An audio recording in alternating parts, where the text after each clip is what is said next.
My name is Clementine Hunter. I live longer than I've been dead. Clementine Hunter. Au-delà de l'amphithéâtre, résonne un écho personnel. Bob Wilson, le metteur en scène de cet opéra, a rencontré la peintre et figure de la culture afro-américaine. Il a alors 12 ans, un choc. À travers elle, il découvre la force de la peinture. 60 ans plus tard, Clementine Hunter se réincarne sur scène.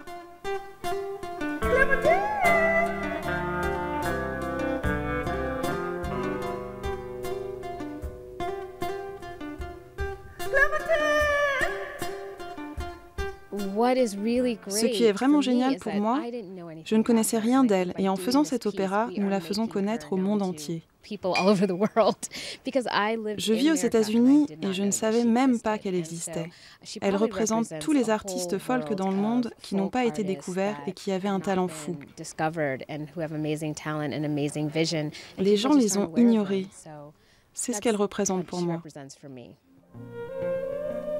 Clementine Hunter est née à la fin du 19e siècle.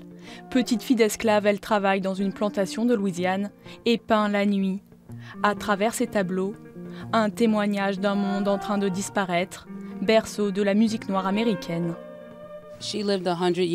Elle a vécu 100 ans et nous voulions à travers cette histoire retracer 100 ans de musique.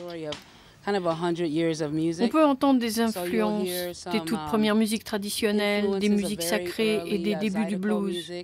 On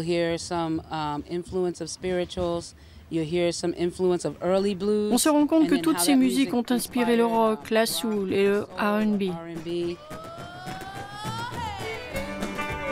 L'art sera pour Clementine Hunter une renaissance. Elle, qui n'avait pas eu le droit de se rendre au vernissage de son exposition dans le sud ségrégationniste, est célébrée dans cette mise en scène lumineuse comme une personnalité d'exception.